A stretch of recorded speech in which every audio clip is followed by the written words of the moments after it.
and the seats are assigned. Oh yeah, they're like assigned. So exciting. If someone doesn't have more on the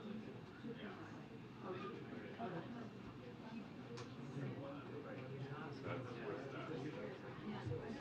that. you can say it as a oops.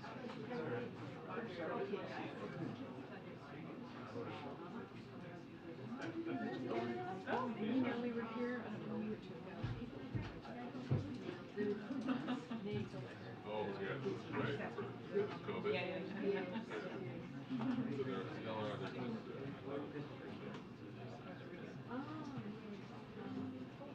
I'm sorry. The bearer of bad news.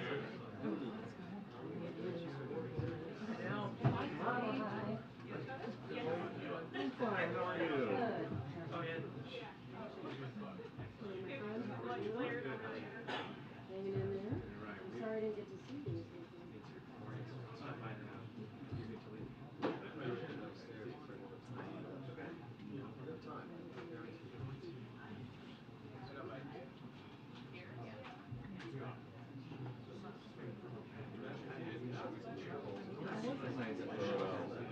Before and after.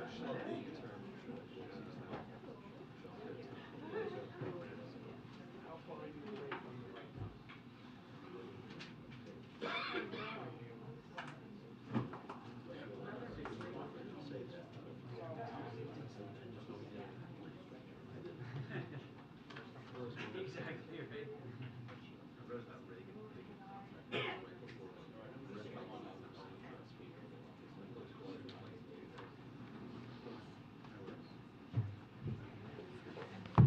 Hi, everybody. Hi. Join us, Ouija. Join us, join us. Let me first congratulate the White House Correspondent Association for a very successful, wonderful weekend. I want to also thank the president, she's not here today, Tamara Keith, for her wonderful speech and a wonderful event and evening. And with that, I'll start. On Friday evening, a 9-year-old child was murdered along with 4 others in yet another shocking, horrific act of gun violence in America, this time in Cleveland, Texas. 2 of the women killed were discovered on top of surviving children and appeared to be shielding them from gunfire. In all, 5 people were murdered by an individual armed with a powerful AR-15 style rifle. As the manhunt for the suspected assailant continues, we urge the public to heed all guidance from law enforcement officials and stay safe. Federal law enforcement agencies have been providing assistance and support to local law enforcement as they work to respond to this tragedy and locate the suspect. The president was briefed on the shooting on Saturday morning, and he and the First Lady are praying for those killed in the attack, for their surviving loved ones, and for the broader Cleveland community. But the president believes prayers alone are not enough. Congress must act, because what makes tragedies like this one all the more heart-wrenching is the fact that it is entirely within our power to take these weapons of war off our streets. The majority of Americans and the majority of gun owners support common sense measures to reduce gun violence. The president continues to believe that Congress must act without delay. It's not too late to save lives and prevent the next mass shooting. Now, as you all know, this afternoon, the president and the First Lady welcomed His Excellency Ferdinand R. Marcos, Jr., President of the Republic of the Philippines, and First Lady Luis Arnetta Marcos to the White House. The president is currently hosting President Marcos for a bilateral meeting. The 2 leaders will announce a range of new opportunities to deepen business, investment, and infrastructure cooperation, invest in the clean energy transition and the fight against climate change, and to cooperate on education and human rights.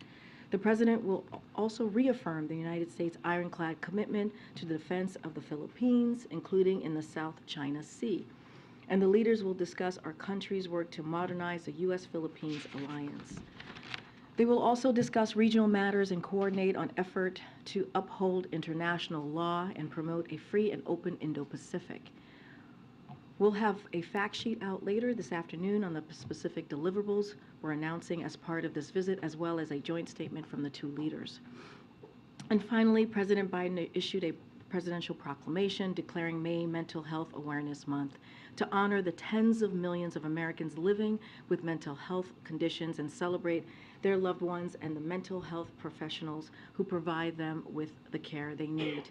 Tackling the mental health crisis is a key priority for the president, who outlined his plans to tackle our mental health crisis in his first State of the Union address. He called for major transformation in how mental health is understood, accessed, treated, and integrated in and out of healthcare settings. As part of that effort, this administration has launched 988, a national suicide and crisis lifeline that people can call if they are faced with a crisis, and a separate maternal mental health hotline to help mothers navigate mental health issues. Passed historic laws that further require insurers to cover mental health care, hired tens of thousands of school-based mental health professionals, expanded access to mental health care for service members and veterans, and provided historic resources to expand access to prevention and treatment for mental health and substance use disorders. Now, to kick off the month, HHS launched findsupport.gov, a website that people can go to find resources and help you or someone you know is experiencing a mental health challenge. And yesterday, U.S. Surgeon General Vivek Murthy also announced in a New York Times op-ed that his team will launch a national framework to rebuild social connection and community in America. Mental health challenges can affect anyone regardless of race, gender, politics, or income. The president has said that we are all in this together. So this month and every day, let's all take care of ourselves and our loved ones. Together, we will keep fighting to get everyone access to the care they need to live full and happy lives.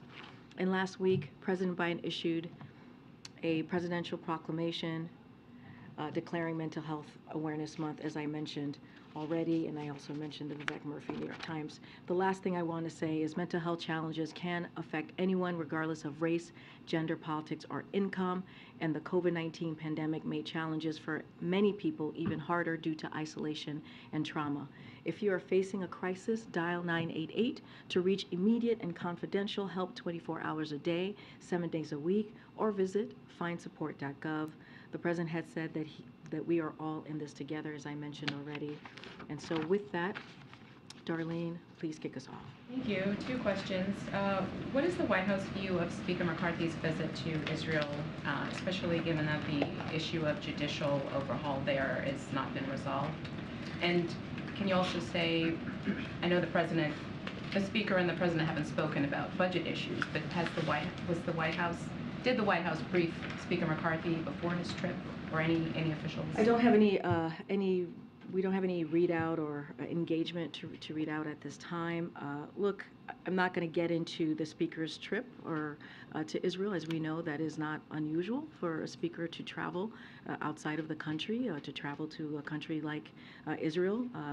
We have seen comments that the Speaker has made, and so we'll let him speak to his intentions, but I'm not going to dive into the trip more broadly. That's something for the Speaker to speak to.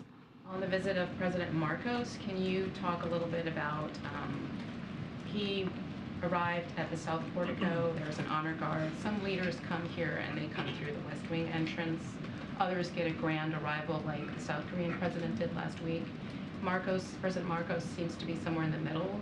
What message is the president trying to send? Look, that welcome? I want to be very clear. This meeting that the bilat that they're currently happening between the two heads of states, it's about strengthening our important alliance with the Philippines, which has been a force for peace and stability in the Indo-Pacific for over 70 years. You know, our work together will allow our alliance to operate more effectively, not only for the defense of the Philippines, but for the good of the region, such as the respond to natural disasters, as I mentioned at the top. Climate change is important as well. We have shared with the Philippines for decades common interests, values, and commitment to regional stability and security. Every trip is different. This one, as you just laid out, the welcoming was different. I don't have anything specific to any explanation. As you know, there is a lot of conversation, diplomatic conversation between the two governments when they come visit, and what the agenda is going to be, how the different, what the itinerary is going to look like. I just don't have anything specific to your question, Darlene. Okay. On First Republic, is this it? Are you bracing for more banks to fail? So let me lay out a couple of things. We haven't really had an opportunity to speak to this on the record. So as you saw, today's actions ensure the continued resilience of the banking system, including at community and other banks, which are vital to the American economy, small businesses, and workers as well. All First Republic insured and uninsured deposits are being assumed by J.P. Morgan Chase. The American people and American businesses can continue to have confidence that their deposits will be there if they need them. At the same time, these actions are being taken in a manner that ensures that the First Republic, which was severely mismanaged, is being held accountable. While depositors are being protected, shareholders will entirely lose their investments. And in addition, no taxpayer dollars will be used to facilitate this action. Any losses associated with the resolution of First Republic will be borne by fees on banks and not by taxpayers. Going forward, the President has been clear that we must be or do more to ensure the continued resilience of the banking system. The President has called on Congress to take additional action to ensure that regulators have the tools they need to hold failed institutions accountable, and he has called on regulators to reverse a series of steps taken during the prior administration to relax regulation and supervision of large regional banks like Silicon Valley Bank, Signature Bank, and now First Republic. Look, we wanted to make sure, the President wanted to make sure that any losses will be borne by fees on banks and not taxpayers. That was the directive that the President gave, and that is the action that you have seen the FDIC take and regulators. The President today also said we have to be able to make sure that we're not back in this position again, saying I think we're well on our way to be able to make that assurance. Beyond, calling on Congress to take these steps, as you just mentioned, what steps are you taking to avoid this from happening again? I guess, why so confident? So look, we're very confident because we have put forward tools, five specific tools that I can speak to that the President wanted to make sure that were out there. Again, we have taken decisive and forceful actions these past several weeks to make sure that the banking system is in a stable position, and that's what you've seen this administration do. Look, first, the FDIC quickly took control of Silicon Valley Bank's and Signature Bank's assets and protected all depositors at both banks without putting taxpayer dollars at risk. Second, the Fed's new lending facility is helping banks meet the needs of all of their depositors. Third, we encourage the FDIC to exempt community banks from any special assessments it imposes to refill the Deposit Insurance Fund after recent failures. Fourth, the President called for regulators to reverse steps taken during the prior administration to weaken regulation and supervision of large regional banks, as I mentioned before, Silicon Valley, Signature Bank, and First Republic. And of course, the FDIC's resolution of First Republic today protected all depositors as well. So these are the tools that we have in our tool belts to prevent this from happening again. But as you have seen over the last couple of weeks, we have taken decisive and forceful actions. And of course, we're going to be continuing to monitor this. This is something that the FDIC is monitoring, but at the direction of the President. His economic team has made sure that, again, depositors and families and American families are not paying for mistakes from these banks. And just one more. Right now, the FDIC's standard limit is $250,000. We're seeing growing support for raising that insurance cap. Is that something the President supports? So look, the President has proposed a number of concrete steps to strengthen our banking system. He's called for regulators to reverse the steps taken, as I mentioned, and he's called for Congress to take additional action, so to ensure that regulators have the tools that they need on top of the tools that he's put forward. And the President's economic team is certainly reviewing. There's a FDIC report that I'm sure that you've seen on deposit insurance, and so the team's going to review that, and we'll hopefully have more to share. Okay, Thanks, Karine. On March 13th, after the SVB collapse, we heard almost verbatim the president say what he said today with regard to calling out Congress to give regulators the tools to hold executives accountable, with regard to regulators strengthening regulations, with regard to making sure this does not happen again. And here we are again. So can you clarify between March 13th and today, what has changed, if anything? Have any of those tools gotten sharper, and how has he reached out to Congress? So a couple of things. The First Republic, the Silicon Valley Bank, and the Signature each faced unique, very, very unique vulnerabilities. So just want to put that out there. And since our administration has taken decisive and, again, forceful actions, we have seen deposit flow stabilize at regional banks. So that is important because of those tools that I just laid out, and because we took actions very quickly. And we've seen stronger than expected earnings at many banks, including regional banks. So the actions, again, that we've taken has helped. These were unique situations, the three banks that you all have been following clearly and that I just mentioned.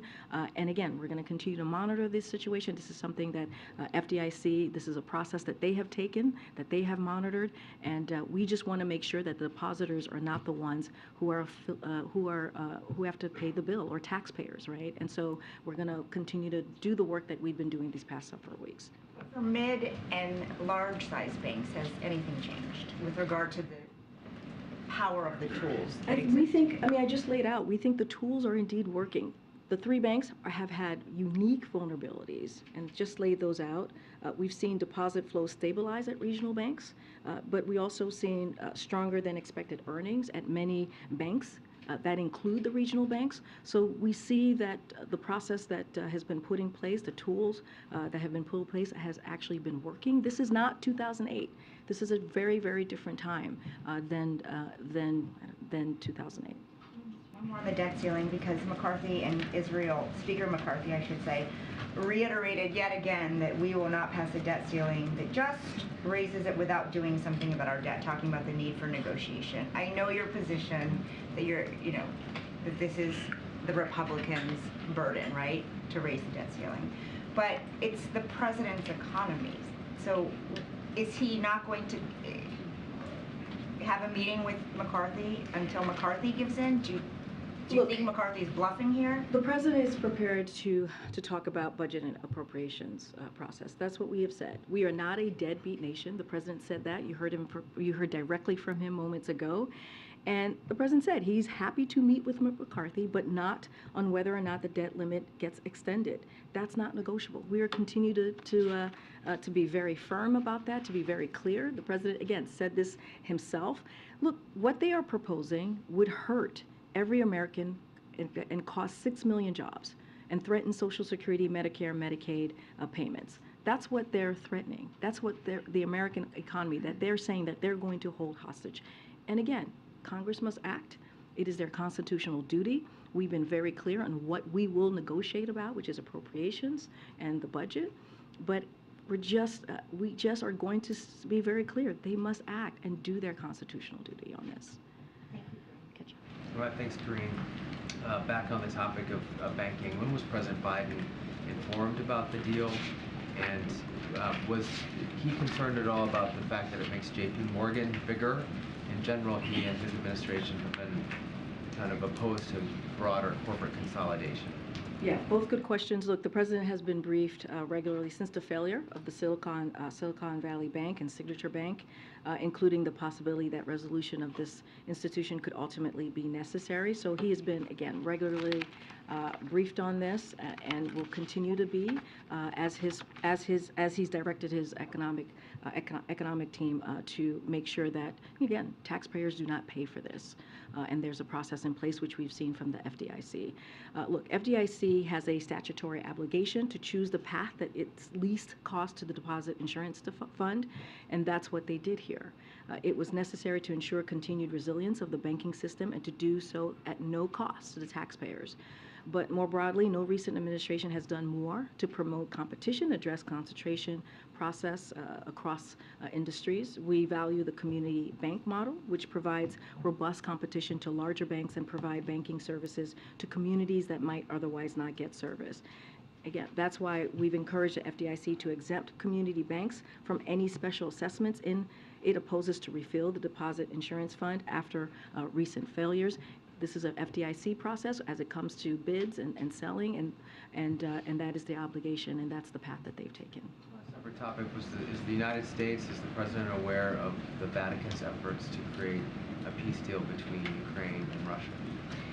We are aware, just don't have any comments on that, and I'll just leave it there. Lastly, is the President tracking the negotiations with the writers union in California? He's a union guy. Yes. Looks like they're heading towards a strike.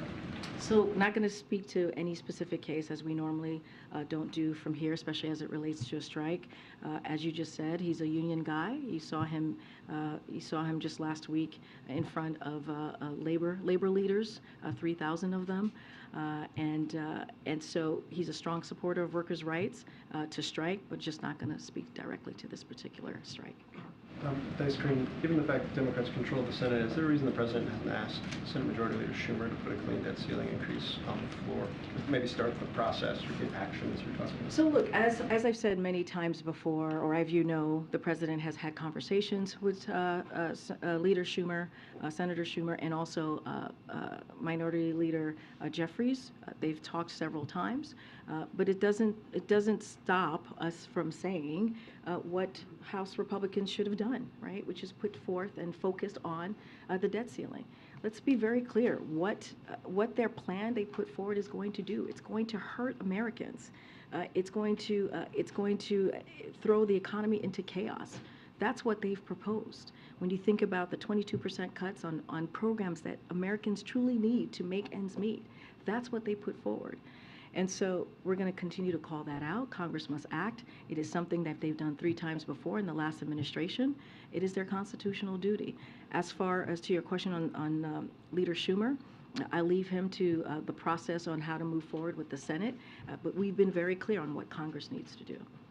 Following up on something we talked about last week, you made a very declarative statement about Americans in Haiti, Americans in Sudan had about 24 to 48 hours. There was a period there. You made very clear that if they wanted to leave, they should move in that period of time. Since that time, did you see an uptick in efforts? I know 2 convoys have left in terms of the effect that may have had and kind of what you guys are seeing going forward. So, as you know, there's been the Department of State reports that the U.S. government has assisted in the departure of nearly 1,000 American citizens since the start of this crisis. That includes the departure of hundreds of American citizens over the weekend by 3 U.S. government organized convoys to the port of Sudan, where we are supporting their onward travel, including via the USNS Brunswick. It also includes ongoing efforts to evacuate Americans via flights on partner aircraft and by sea. To support this, we have engaged in an unprecedented sharing of U.S. and partner intelligence aimed at facilitating safe passage. We have deployed U.S. intelligence surveillance and reconnaissance assets to support both U.S. government-led and partner-led air and assets to and land evacuation routes as well. Americans are using these routes. The environment is fluid, and Americans do not always contact the U.S. government before their departure, so we cannot give a precise number of Americans. Our focus remains on helping as many citizens depart who wish to do so safely as possible in a way that reduces the risk to U.S. personnel. And so I'll leave it there. Can I just follow up on the bank deal? Has the President spoken with Jamie Dimon over the course of this process? I don't have any calls to preview at this time. Just to follow up, this administration, we sat here, we've talked about corporate consolidation as something that you want to push against. Our reporting is that JP Morgan was the only bidder that offered to take the entire bank over. The administration, I just want to be clear, you support that because it was the only option, or you support that because it was the best option? No, I totally understand the question. This is an FDIC process, and these decisions are made by the FDIC about the bids and ultimate sale, in this particular instance with First Republic. So this is something that they run. The directive from the President is very clear. When he talks to his economic team, the direction he gave them is to prioritize protecting depositors employers, workers and small businesses, while also ensuring that taxpayers are not on the hook and shareholders lose their investment. That's the directive that he's given to his economic team. But as far as the process, the bids, and the sales, that is something that the FDIC moves forward. Didn't push against this deal that makes the biggest American bank bigger. It is an FDI process, as I just mentioned. This is something that they are in charge of, and they are the ones who decide on the bids and the sales. What the president has done is given his economic team a directive on how to protect taxpayers and also depositors, and so that is what I can share with you. FDIC runs this process. Very quickly, can you give us an update on the Fed Vice Chair search? Very good question. I don't have anything to preview at this time for all of you. You will hear something in the very near future. Just don't have anything to share on that particular appointment. Go ahead, Steve. Thanks, Karine. Today, the Supreme Court agreed to hear a case that gets at the 4-decade-old doctrine that when a statute is ambiguous, the court should defer to executive branch agencies. It's known as Chevron deference. Does the White House have a response to the fact that the Supreme Court is going to take this case? I don't have a response at this time. No. The essence of it is that, essentially it gets at the question of whether executive branch agencies should have a power and whether the court should take that power away.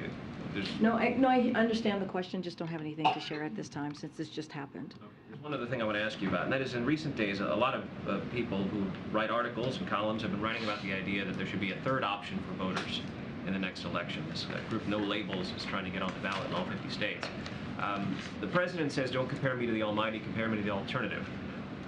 What does the White House have to say about the idea that many Americans seem to want not just one alternative, but yet another alternative? So, as you know, I have to be careful about talking about 2024. We follow the rule of law here. There's the Hatch Act. What I can say more broadly and speak to 2020, right, and share with you all, as you all know, that the president had a historic win.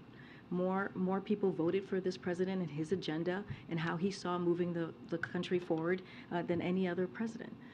And look, the president is going to continue to be focused on the job that he has set forth on behalf of the American people, and call out the contrast that we see from Republicans in Congress. And how, again, we just talked about the debt ceiling, how they refuse to do their job and do their constitutional duty and hold the American economy hostage and not deliver on what they're supposed to be doing, and want to cut key programs like veterans programs, like healthcare programs. That's going to hurt American people. So that's what we're going to focus on. We're going to focus on how do we continue to build an economy that doesn't leave anybody behind, that actually helps the very people who have been left behind, and build an economy. You heard him say this today when he was talking about small businesses. And let's not forget what we've seen from small businesses under this administration, how there's been a historic amount of small businesses who have applied for application to start a small business. That's because of the work that this president has done. So he's going to continue to build an economy from the bottom up, middle out.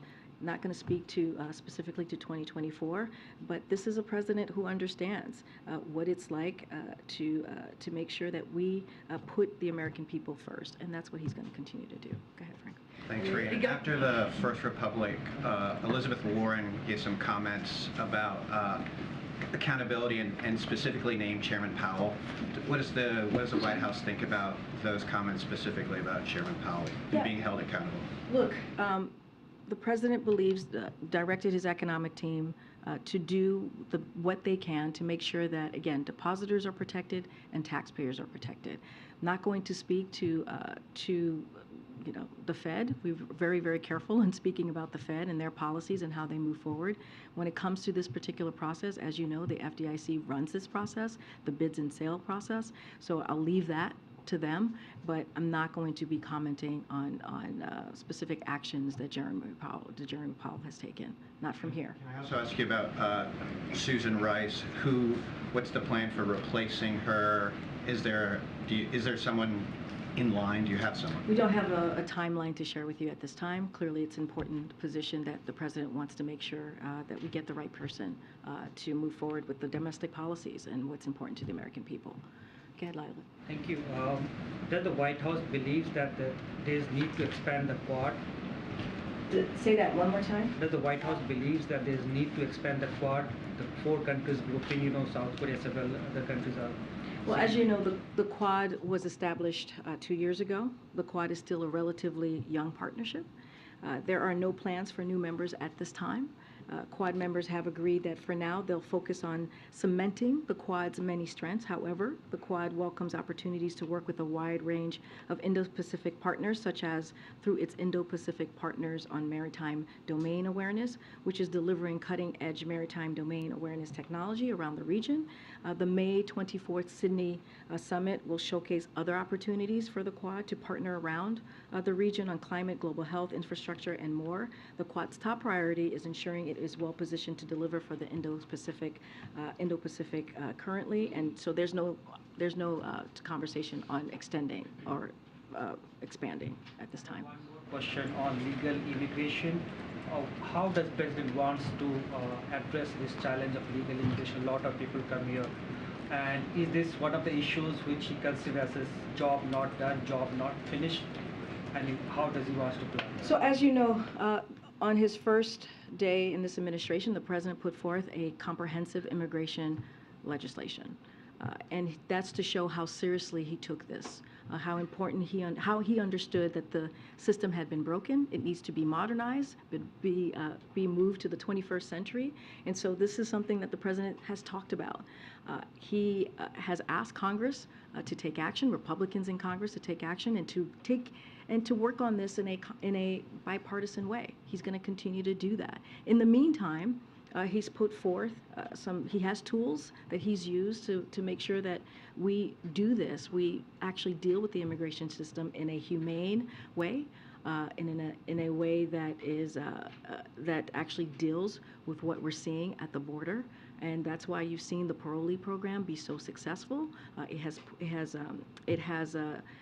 When it comes to illegal migration, you've seen it come down by more than 90%, and that's because of the actions that this president has taken. But we know that more action needs to be taken. So it has to be legislative action. We're going to continue to call Congress to do that. And so this is important to this president. On day one, he put forth a legislation to move forward on this. The Republicans are to be blamed for this? Well, as we've seen, Republicans have continued to use this as a political stunt, a political tool, and not actually come to the table to have a conversation on how to protect dreamers and farm workers. More immigration judges and asylum officers are needed. More funding for border security are needed. This is something that we have put forward in that legislation, and so much more. And they don't want to do that. They want to do political stunts, as we've seen from governors and mayors across the country. Thank you. Excuse me, regarding the visit of President Biden to Israel to celebrate an anniversary of 75 years, his visit will include Palestinian territories, and the celebration of Israel established 75 years will not impact the Palestinian. They consider it Nakba treasury for them. Wait, I'm sorry, can you start again? What was the beginning of your question? About the visiting of President Biden to Israel to celebrate 75 years of establishing Israel. I don't have a trip to you mean an upcoming trip? Future trip. Oh, we don't have anything to share at this time on a trip to Israel. As you know, the president went to Jerusalem over the summer, had a very productive trip when we were there to talk about the Middle East and stabilizing the Middle East and continuing the very strong relationship that we have with Israel, as you just mentioned, decades of partnership that we have there, but I just don't have anything to read out on a trip to celebrate the 75th anniversary. Excuse me, regarding to mental health insurance, will cover the people they don't carry citizenship, I mean just green card for children or for people, will cover the insurance? I don't have anything. As it relates to mental health, we will have a lot more to share during the month of May for mental health. I just don't have anything specific to your question. Karine. On Africa, 2 questions on Africa. There was a ceasefire last week in Sudan, but there's still war and havoc. And the UN says that with these strikes on Khartoum, they are at a breaking point. Could you talk about still working to establish or keep that ceasefire as the fighting is going, the humanitarian efforts, and the evacuation progress or hurdles that you're having getting Americans out? So look, we're going to continue to have those conversations. The national security, his senior national security team has been in direct contact with the SAF and the RSF leadership, the generals, to urge them to end hostilities immediately without conditions. And we're consulting very closely with regional and other partners. That is something that has been ongoing for some time now. We urge the SAF and the RSF to fully uphold and extend the ceasefire, and those are the conversations that we're having. I just laid out earlier with Phil what we're doing as the evacuation is moving forward of Americans who do indeed want to leave. I just don't have anything more to add to that, but there are high-level conversations that continue to happen with our national security team. Americans that want to leave, we understand that there are about 1,000 right now out of 16,000. What is the deadline for Americans to say, I want to leave?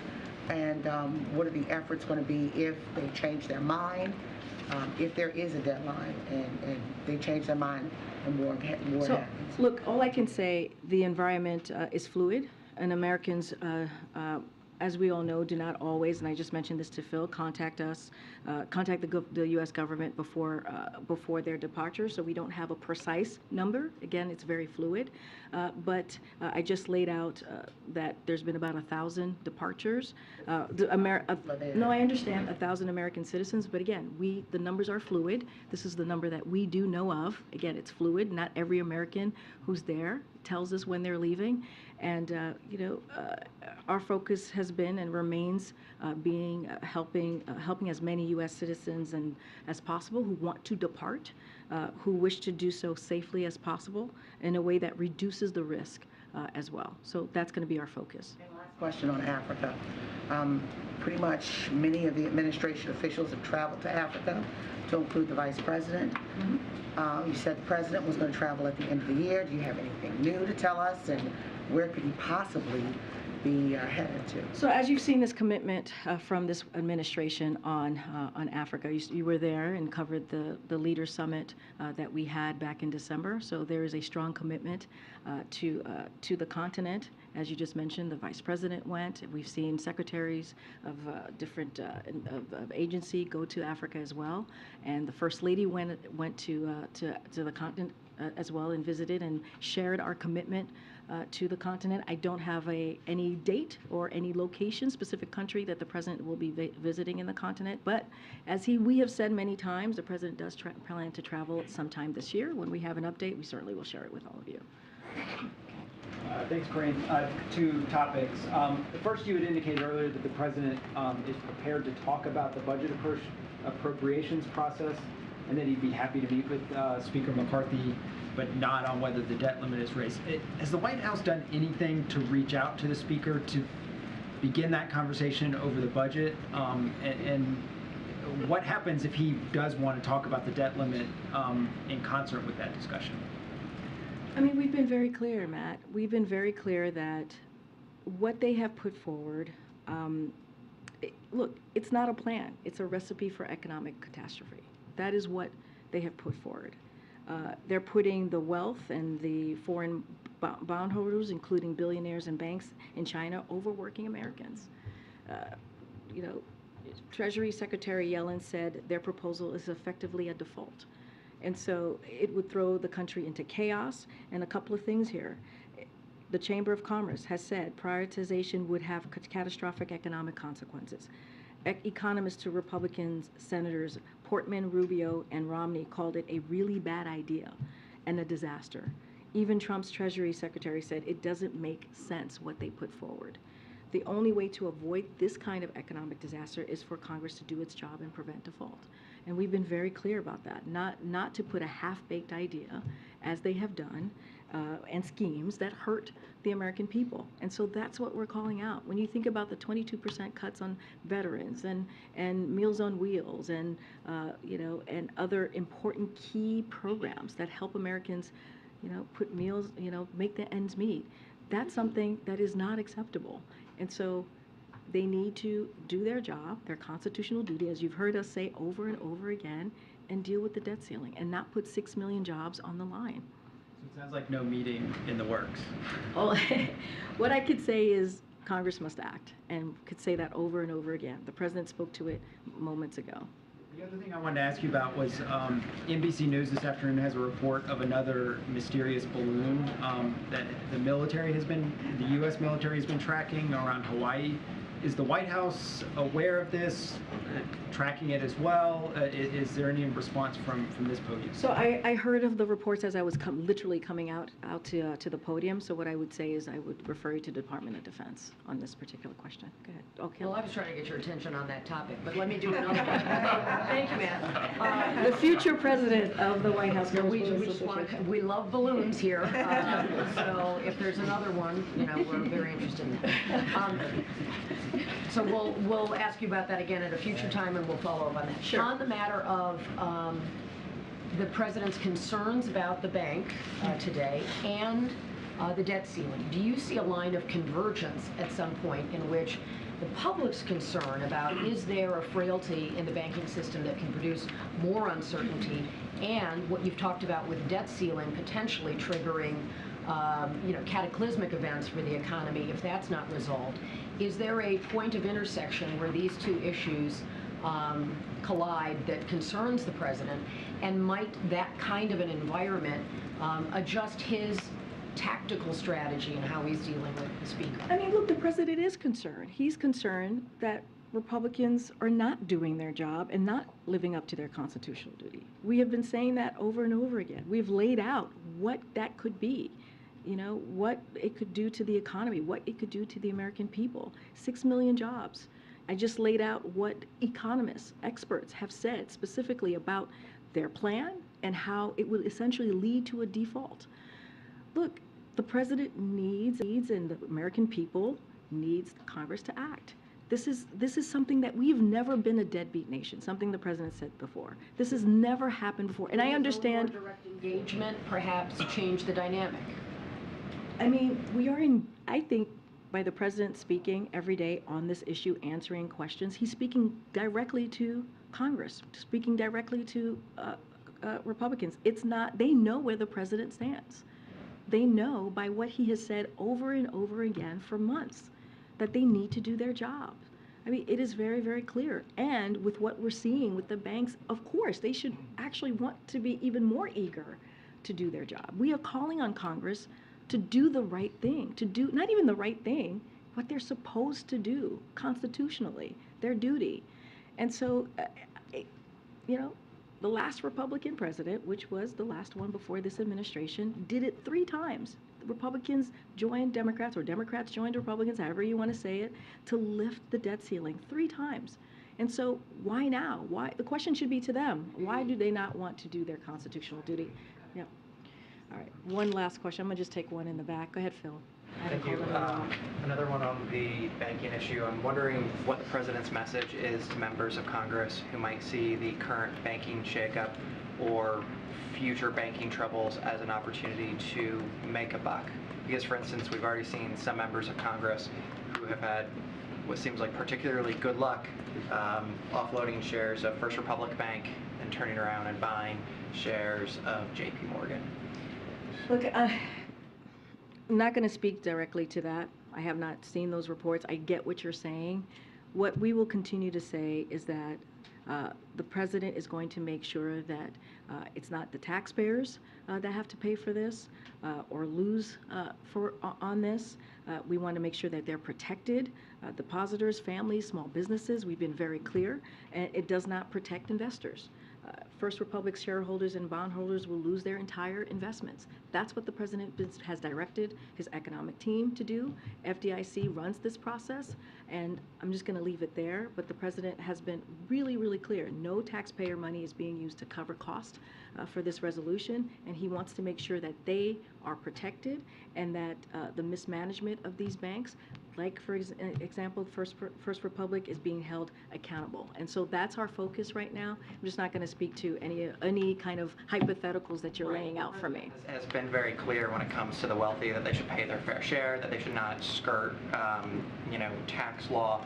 Is there a need for the president to go to wealthy lawmakers and say, if you have access to new information that maybe the public doesn't, perhaps you should take a step back? Look, what I've been very clear about is what the president wants to make sure, that we protect taxpayers and that investors have to make sure that, that they are held accountable. And that's what the president's going to continue to say.